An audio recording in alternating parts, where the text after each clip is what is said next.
TPCSI fans, you want to revolutionize your sports investing habits? Allow me to tell you about WagerWire. WagerWire is an app that helps you become a superior bettor by allowing you to sync all your sports books and track all your bets in one place. See your current action, your betting history, and stats. You could also sign up for sports books and collect bonus offers. Follow them at WagerWire on X, as it's the best account on the platform. Head to App Store or Play Store now and search WagerWire and download the app.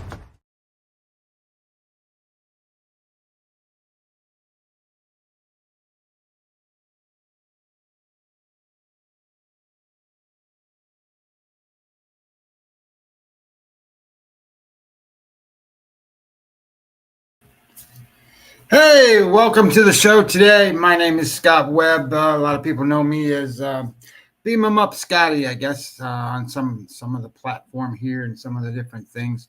Happy Father's Day to everyone. I think that's the best way to start the show today. If your father is still around, make sure that you wish him a great day today. You know, if you're a father out there, make sure you do great things that men do to make sure that their families are well taken care of and their kids and wives and everybody is happy and taken care of. It's an important aspect of what a man is supposed to do.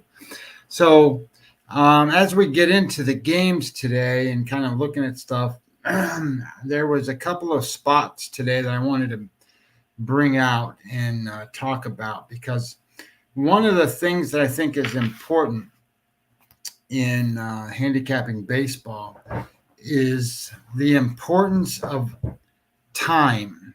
And what I mean by time is, it used to be, and probably still is, a lot of the old school guys, a lot of the big, go back to in handicapping days, and, the data that they look at multiple years of data. They look at full seasons. They look at, for example, today is June 16th.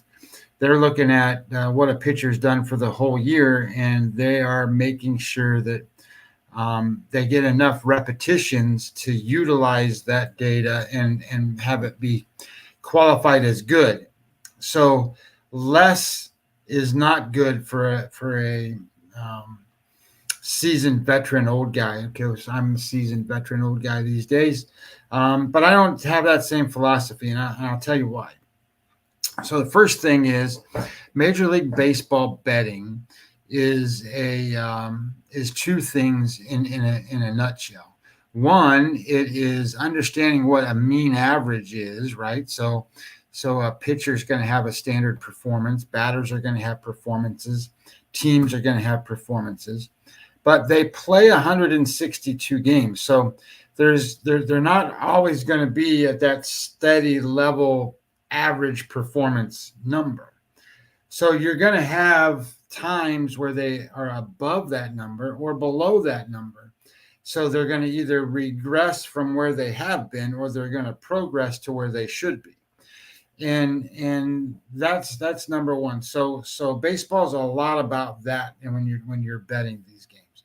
Secondly, baseball is a streak sport. So you have 162 games, and in those 162 games, every single Major League Baseball team, no matter how good they are, they're going to win 50 games, and every single one's going to lose 50 games.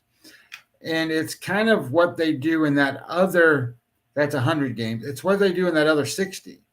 So that separate everybody. So the 50 games they win, they might win in a streak of 5 or 6 games in a row, 7 games in a row. Even the worst teams, the Colorado Rockies, they're going to win 5, 6 in a row, and they already have. The White Sox, they're going to win 5 or 6 in a row. And the teams that are really good, the Dodgers and the Yankees and they're going to lose 3, 4, 5 in a row. So as you look at these, there's streaks, peaks and valleys, performances, streaks and valleys, and you have regression and progression to the mean. Now, I tell you all this because if you do things in a shorter term, you're going to be able to capitalize on seeing that. And I found 3 or 4 spots, well, we'll say 2 or 3 spots, where I can bring that out today and show you exactly what the value in handicapping these games in a shorter term is. So, for example, when I do a starting pitcher, I do the last rolling 30 days. So in those 30 days, a pitcher is going to start 4 times, 5 times, maybe 6 times. And you know, that's not what they're going to do for a full season. They're going to start 30 times, 28 times, 32 times at max.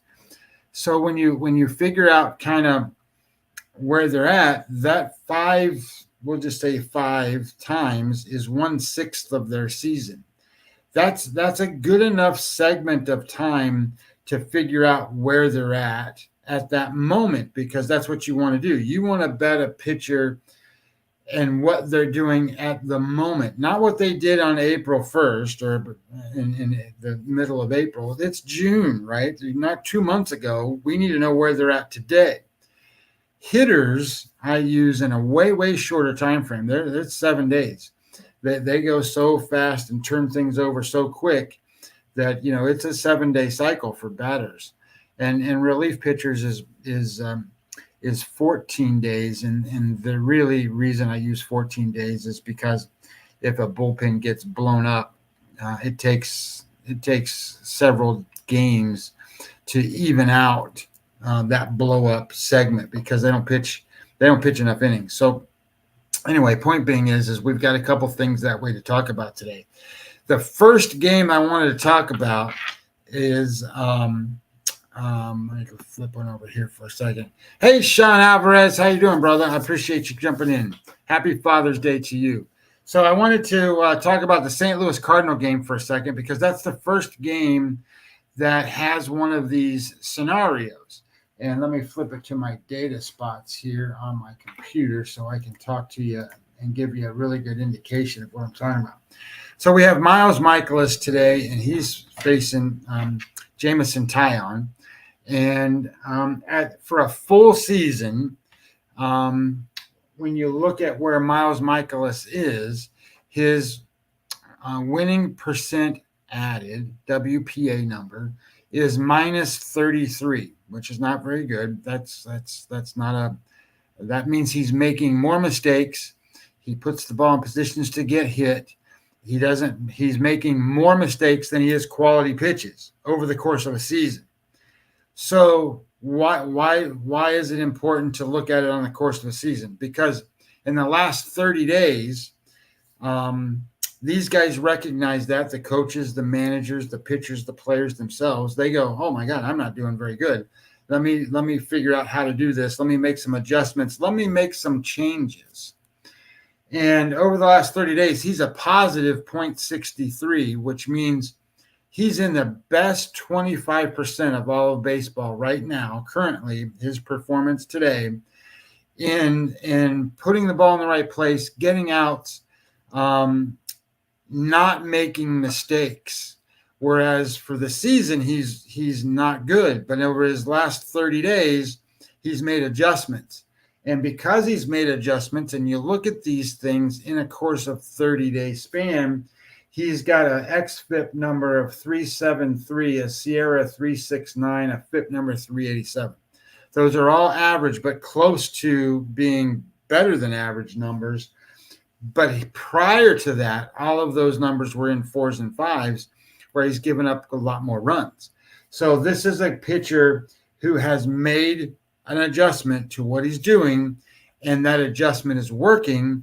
He's getting outs. And that's a bettable solution for us, because a lot of times a sports book is behind.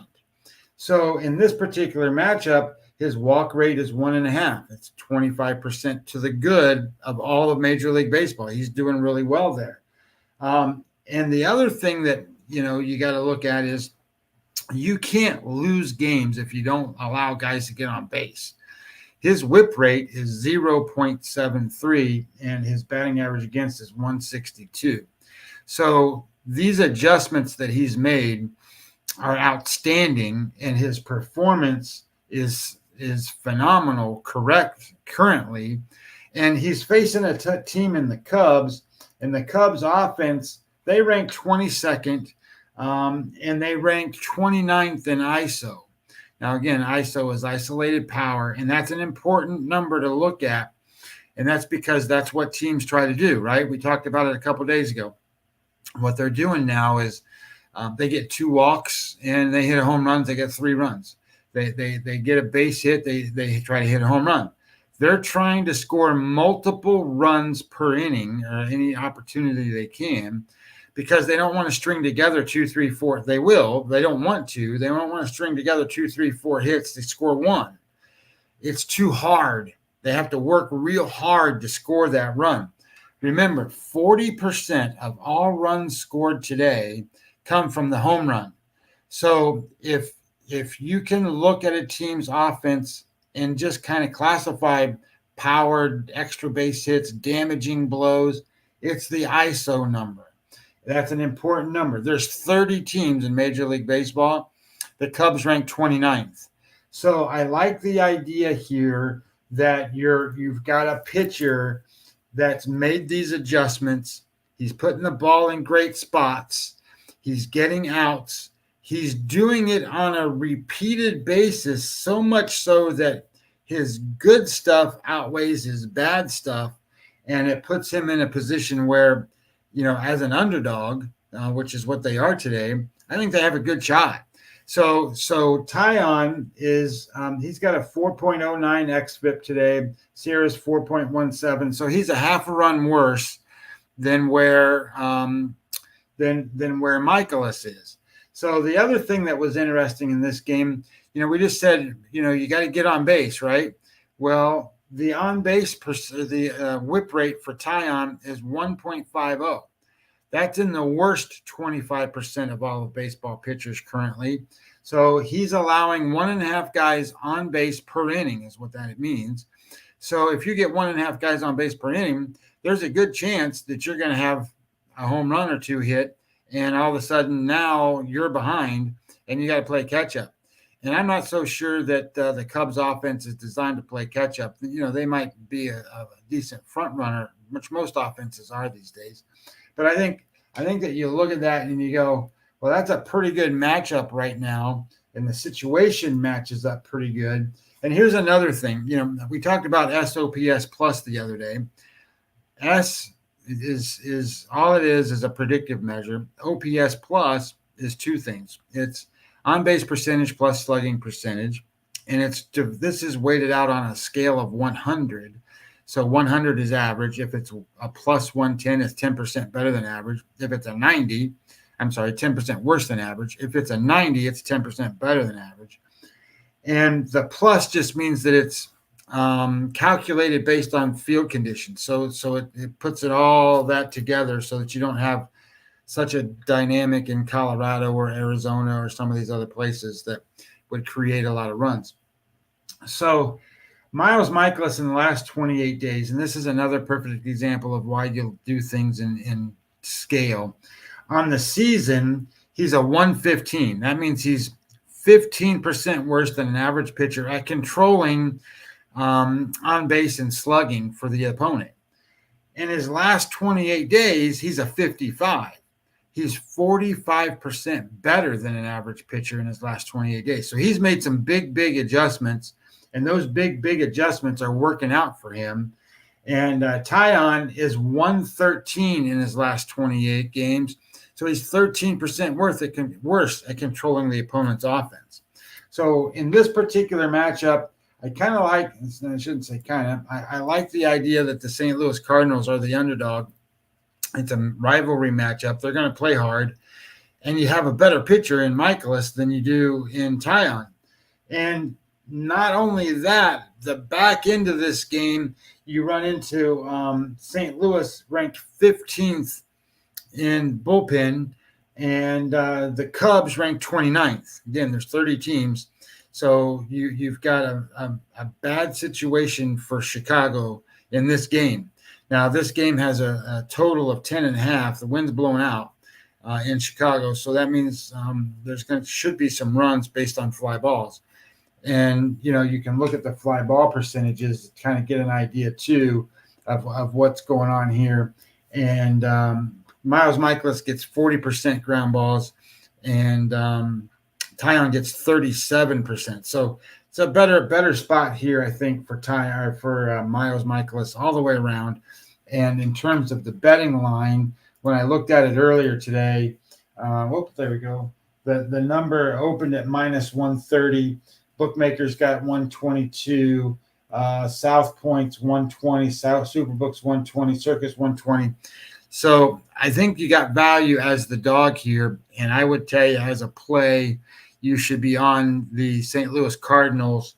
And if you can get, plus 110 or better there, I think you're in good spot. So I wanted to bring that up because I think that particular matchup and the adjustments being made by the pitchers, you won't get that if you're looking at the season on a whole. If you look at it in segments, I think you're going to do better, and you're going to find spots like this. I found another one of those spots too, and we're going to go to that game next, just because I want to bring it out to you. And this is going to be the San Diego Padres and the New York Mets. And, they made a big trade this year for San Diego to bring Dylan Cease over to San Diego, and he's been their stud pitcher. And, of course, they've had all kinds of pitching problems. Darvish has been in and off the disabled list, and he's on it again. Musgrove has had those problems. Now they're using a guy, Mazur, yesterday. That's a young kid that, who knows what's going on with him. They got that guy, Randy, whatever his name is, that used to pitch for the Yankees, and now he's over there. It's kind of a spot starter guy who's pitching because these guys are all hurt. And the reality comes into play is Cease has been a big component of how they've done well. So here's another spot where I can tell you that at the beginning part of the season, looking at it from a full season perspective, his WPA, again, that's winning percentage added, is a .62 to the good. So overall, he's making better pitches. He's getting better productivity than he is not getting those things, right? So you take all those things and add them up in one column of all the good stuff. You take all the things he does in that bad column, and then you subtract the two and see where it comes out. So in this case, he's making better pitches, getting more outs on an overall season. But in the last 30 days, he's making mistakes and he's getting hit. His mistakes and his WPA number right now, go back to Cease, is minus 44, minus 0.44. Again, that's in the bottom 25% of all of baseball. So that allows the offense to capitalize. And a lot of these, and a best way to describe this is when you see a pitcher make a mistake, a lot of times that ball gets crushed by the hitter. So a mistake pitch is one that's not on the border on the edge. So if you can imagine the box, when you see the plate in the batter, they do it on TV. They put the little red box and they show you where the ball comes in. And they do it on your phone if you watch the game through your phone. You get to see the pitches come in. Well, a pitcher's pitch, a good pitch, is one that's on the edge. It's on the borderline of that box. But a hitter's pitch or a mistake is a pitch that catches not that border. It's over the plate somewhere. It's in the area of where the barrel of the bat can hit the ball. So as you move that forward, mistakes get hit, and they get hit pretty hard. A lot of times mistakes are home runs, but they can be damaging blows too, right? They can be doubles, they can be triples. And the more mistakes you make, obviously the worst scenario you're going to have. It only takes a couple mistakes and you lose the game. That's what happened to the Padres the other day when Waldron pitched, right? He gave up a 2-run double, and that was it. And that was enough for them to lose the game 2-1. And in this particular game, you have Dylan Cease. He's a minus 0.44. His ground ball rate's 32%. That's low. It's low. So he gives up a lot of fly balls. And his batting average against is 288. Now, the batting average for a Major League Baseball player or a team, the average is 240. So if you are over that number, if you're over 240, that's not very good. Most pitchers today are under that number, and he's not. So he's over that number. His whip rate is 1.43, so almost 1.5 guys getting on per inning. And the other thing that I noticed with him is that his home run rate is bad. It's 1.93 home runs per 9 innings. Anytime you get over one will put you in the bottom 50% of all of baseball. But when you get closer to 2, now you're in the worst 25% of baseball. So that shows me that the mistakes he's making, they're not only getting hit, but they're getting hit for home runs. So that question then comes into play. Can the Mets capitalize on home runs? Well, sure they can. They got guys that can hit home runs. And that's who they play today. The Mets have won the last 2 games against the Padres as both underdogs, and they're in that spot again today. And they're facing, you have McGill, who's pitching for the Mets. And if you look at this from a different level, the xFIP number for Cease is 3.39. His SIERA number is 3.28. So, a little over 3 runs a game. Well, McGill's 3.42, 3.23, right there with him. He's doing great. Well, what about strikeouts? Well, strikeouts are important today because you don't want these guys to hit the ball. And Cease 10.61, really good number. Well, McGill 11.63, even better. So you start to look at this and then go, well, what's McGill's home run rate? Well, it's 0.42. That's below. It's in the 25% to the good number of allowing home runs. So I liked the idea here that McGill can match whatever Cease does today. And then when you switch this over offensively coming into this series, and this is why you do this in a short term, San Diego was the number 1 offense coming into this series. Currently, San Diego now is not the number 1 offense. They've dropped down to the 11th ranked offense. And the Mets have gone up to the 14th ranked offense because they've been able to capitalize. So this is one of those spots that you go and go, well, name recognition is something that comes out there and impacts a betting line in Major League Baseball a lot, especially if it's a pitcher like this, because a sports book will do lines based on what they rate a starting pitcher to be, and they will make an adjustment. So the best way to say this is you've got Team A and Team B, and Team A has a projected winning percentage of whatever it is. Team B has a projected winning percentage of whatever it is. Those 2 teams create a winning percentage for that game. I do this. This is how I make a line. But my adjustments are based off of projected WAR numbers. So numbers based off of how pitchers are going to perform the rest of the season. A standard old school way to do it was they had a percentage. Well, this guy's worth 2 or 3% to the line. This guy's not. He's minus 2 or 3. And then they would kind of make a little adjustments as they go. It's not so specific. It's perceived value. And when you have a name like Dylan Cease, you're going to get that bump because of his name. So in this particular case, my line in this game, where's San Diego's number at? San Diego. San Diego has been bet to, I think the numbers right now is 125. When I looked at this number, I like San Diego. I think San Diego is an undervalued team in general. I think they're going to have 87 wins. I think they're a playoff team. I think Dylan Cease is a good pitcher, but in this particular case, it's going to not match up quite the way I thought it would. It's minus 139 is my number, so I'm showing value on San Diego here, but I would never bet this game this way because I think that you're running into a pitcher problem, and that I think that's there you go. The line opened San Diego minus 115. Now it's 135, and that's kind of what happens when the public sees it, right? They go bam, and they run the number up.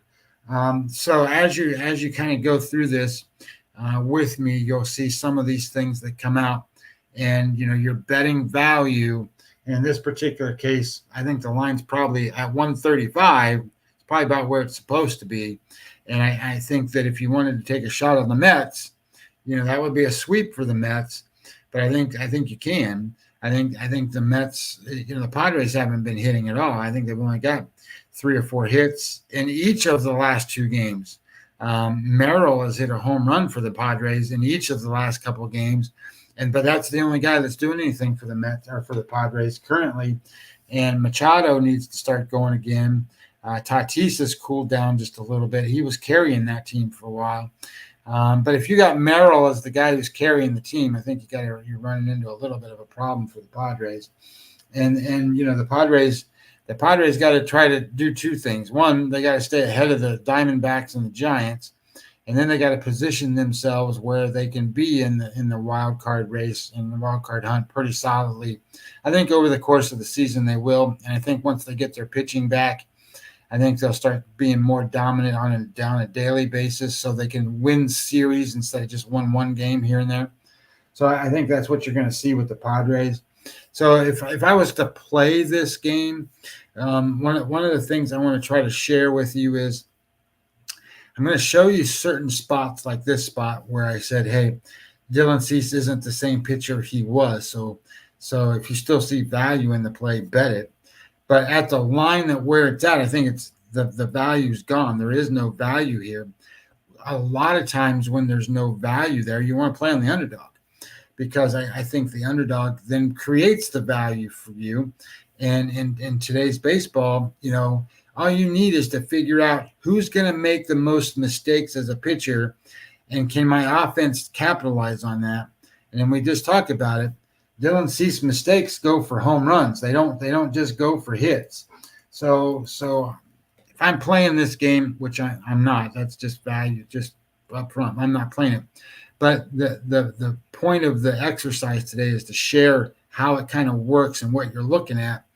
I think the value would be on the Mets, and that's another thing to bring up, right? So it used to be, I don't know, I'm going to guess 3, 4, 5 years ago, you had to chart the teams that were going for sweeps, because if the team had won 2 games, there's very little chance that they win all 3 games. It just didn't happen. In today's baseball, it happens all the time. I would tell you don't even have to worry about it. The definition of winning baseball doesn't matter whether they sweep or don't sweep, and teams don't care about that as much as they used to. The interleague play has changed a lot of that. So divisional play is kind of important. It still is, but they play each other less than they used to. None of that is all the same anymore. And now you have a balanced schedule. So I think what you want to look at here when you think about how does that really play out, don't worry about whether teams are going for a sweep or whether they aren't, because it doesn't really impact whether you should bet on them or whether you shouldn't. And in this case, if you want to bet the Mets, I have no problem with you betting the Mets. I think that the Mets probably have the better value. McGill is a pitcher that has pretty good quality stuff. He's not Cease, but Cease isn't pitching like he was, and the mistakes that he makes can be hit. And Martinez has been pretty hot for the Mets, and I think that he can capitalize here. And that's all it takes. Walking a dinger, and now that the Padres have to figure out how to score 2 runs, and they haven't scored 2 runs in 2 games. So you got to figure that out and kind of look at that and kind of go ahead. Well, that doesn't make much sense, right? So in terms of plays, I think St. Louis should be a play. I think this was just one of those conversational kind of pieces that I wanted to kind of go over. But there is a play that I wanted to go over with you tonight because it's a big example of why WPA is an important data point to use. And this is the Yankee game with the Red Sox tonight. And when you look at Stroman and you go, the guy can't pitch. Why is he has terrible metrics. His metrics are 5.13 xFIP, 5.09 Sierra. So he's supposed to give up 5 runs statistically. He has a strikeout rate of 4.65, so balls are hit and play. He doesn't. You want to bet on pitchers that reduce balls in play. He actually gains balls in play. So why is he a value to bet on? Well, he doesn't make any mistakes. He puts the ball where it needs to go. He has the second highest WPA in the last 30 days on the board today. It's 0.85. For the season, it's 0.72. It's very, very good. And that reduces everything down. His whip rate is 0.97, barely a guy getting on base per inning. It's hard to score runs, especially in multiples like teams are trying to do, if you don't get more than one guy on base an inning. And his batting average against is 191. So it's an excellent form of way to see where pitchers have value and where they don't. His stuff plus number. So this is how you measure the quality of a pitcher's stuff. It measures things like spin rate, velocity, movement, and his number is 95. 100 is average. So he's a below average stuff guy. Crawford for Boston is a 107. So he's above average. He's got great stuff. The difference is that Crawford makes a ton of mistakes. He's a minus a 98. Minus 98, I think, is the worst one. It's the worst one of all the pitchers today. So he's in a spot where he makes a lot of mistakes, more mistakes than he makes quality pitches. His home run rate's 1.93, so almost 2 a game, and he's playing the Yankees. The Yankees can hit home runs, so that's how they score runs. So when you look at this game, you're going to have value on the New York Yankees tonight in reference to the pitching matchup. The pitching matchup says Crawford's going to get hit. Crawford makes a lot of mistakes. The Yankees hit home runs. This is a good spot for the Yankees offense. And the Yankees, I'm trying to pull them up right here. The Yankees ISO number, they rank 4th currently in all of baseball. So you want to be betting on the teams that are in the top 5 in ISO numbers. The top 5, they're 4th. The Dodgers are 5th. Arizona is 2nd. San Diego and the Minnesota Twins are up there. So those are the teams that have strong ISO numbers, and you match them up to the pitchers and see kind of how does that look. But I would tell you that Stroman's a good spot tonight. He's a guy that I've always wondered, until I really learned about WPA and what it was. I think that it's amazing to when you look at it, to what it shows you, and the SOPS plus number for the opponent's offense is a great way to look at WPA too, to a certain degree, because Stroman's a 79. That means he's 21% better than an average pitcher, and Crawford's a 124, which means he's 24% worse than an average pitcher. The Yankees are the number 1 offense in baseball against right-handed pitching.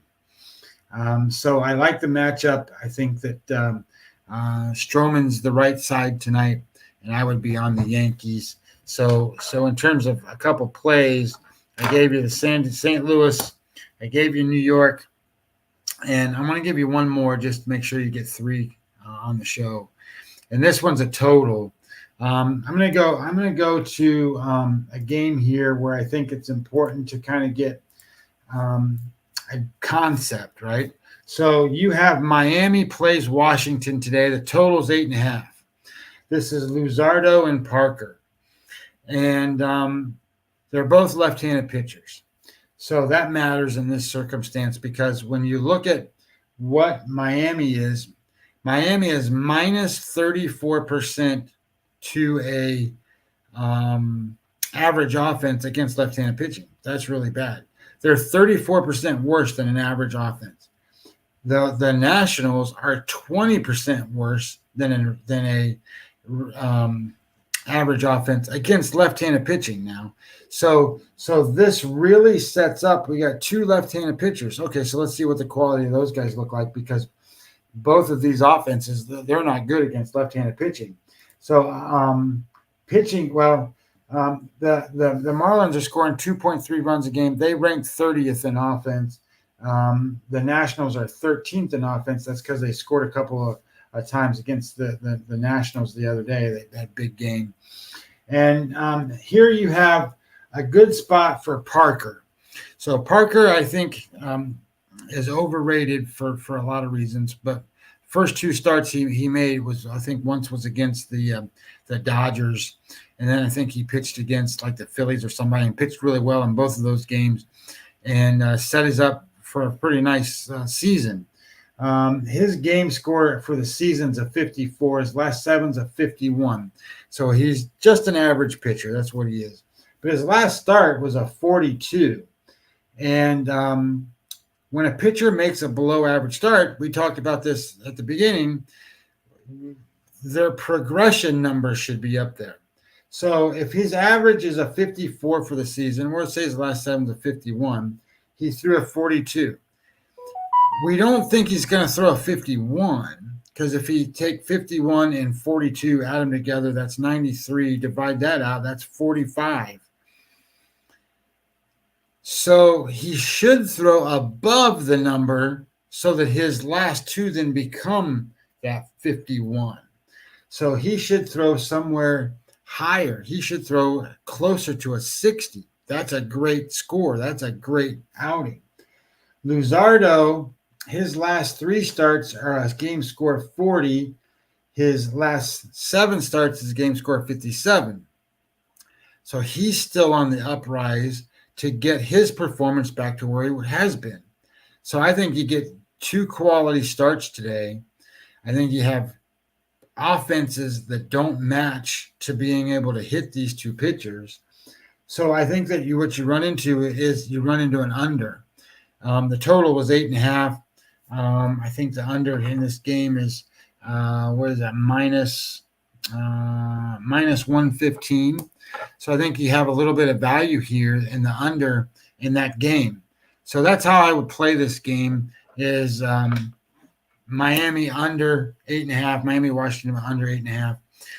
And base that on the idea that you have two pitchers that should pitch pretty well, two offenses that look like they're not very well. One of the other things that matches up here is the hard hit rate for Luzardo is only 24%. So that's really a low number. So, he gets soft contact. WPA wise, they both are in the positive side.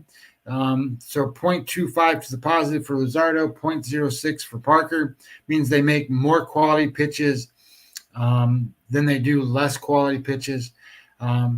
Their performances are better in those spots than they are worse in those spots. So I like the idea here that these guys can control the game. Now, neither one are big strikeout guys. Luzardo can have a big strikeout game, but he hasn't had for a little while. But they don't walk guys. Luzardo's walk rate's 1.5, and Parker is 2. So I like the idea here that they can control the offenses, keep guys off the base pass. They can get soft outs. Soft outs turn into double plays. They turn into easy ground balls. They turn into WPA-wise great spots, great outings, great things. So I like the idea that this game should stay under the number with the offenses the way they go. So a couple notes here. It's Father's Day. I wanted to make sure that everybody wishes you particularly you have a great Father's Day today. There's golf on today. Watch some golf. Get out there, fire up your grill, eat some brats, have a good day. I'm not going to be on tomorrow, so tomorrow's a scheduled day off from my show. I'm doing shows on Tuesdays and Wednesdays. I'll be doing them at 6:15, breaking down the slate of the games. I'm going to skip Thursdays because those are usually travel days, and then I'm going to do Friday, Saturday, Sunday. So I think it's 5 days a week. If you have a game that you would like me to discuss and I didn't discuss, get in the comments and just write it in there. Say, hey, look, I want you to talk about, I don't know, Cincinnati, Milwaukee today. I'll break the game down for you live so I can answer the questions that you may have about that game, or maybe you're handicapping it and you wanted to get a different opinion or another opinion on the game. The other thing I would tell you is, if there's anything that comes up in your handicapping style or world that you have a question on or want me to discuss, if there's something about so a popular topic, especially when football season comes around, CLV, right, stuff like that. If you want to talk about that or want me to discuss it, I can do it for 5-10 minutes and break it down and go into that kind of thing. And what value does it have to baseball, if any? That kind of stuff. So if there's a question specific to gambling or sports gambling or any of that kind of stuff, we can break those down. A lot of people out there are top-down gamblers. They shop the lines around and they want to pick off lines at certain places. So I'm trying to teach you that value shopping is the right way to go here. Have a number that you shop it against. Kind of have an understanding of what your truth looks like. And then you can kind of go from there. So that's kind of where I want to go with this. But this is really me trying to help. So if you want me to help, then I can do it specifically to whatever we can make the show become. I don't even have a name for the show yet. So we need to name the show. We need to do a lot of different things here. So scheduling wise, it's going to be, Tuesdays, Wednesdays, Friday, Saturday, Sunday. Saturday, Sunday will be a noontime type show, and 6:15ish will be, when the night games come out, so we can talk about the games a little bit that way. And if you want any other information in between time, you can follow me on my website, mlb-daily.com. You can go there. You can sign up for the newsletter. Anytime I post any kind of data information, write an article, it'll come to your email box. It's free. It doesn't cost you anything to do that. If you want to follow the plays that I make, you become a client. I'm not trying to rip anybody off. It's $100 for the entire season. Just go into there, go to the page, sign up. It's $100. You'll get all the information. I have Webby odds. I make my own numbers, so you get Webby odds. You get the Webby EV Plus tool, so that it shows you where my line and the current lines are and where your value is to make your bets. If you had anything else, you could use that tool and make bets and have a winning season. We break down the weather a little bit. We break down the pitchers. We break down the offense. There's even a score predictor in there that kind of breaks down the games. I publish that every single day, and the clients get those things. So if you want that, just go do those things. But ideally, follow me on Twitter, Webby at Webby20MLB. Engage with what we're doing. And then I can help you and not only help you, but help the show form and become whatever. Even if you have an idea of what you want the show to become by name, we can do that too. There's a popular one out there called the Web Report. I used to do a Web Report, but I don't know if I want this to be called the Web Report. I don't know. We'll see. And then we'll go from there. So anyway, I appreciate everybody that came on today. There's a lot of folks here. Want some engagement, want a lot of questions. I thank Jeff at East Coast Sports Investors for allowing me the opportunity to use his broadcast system, his broadcast network. and get the shows out to everybody. It's been awesome that way. And I want everybody to have a great day. Enjoy your day. And until the next time, I will see you later.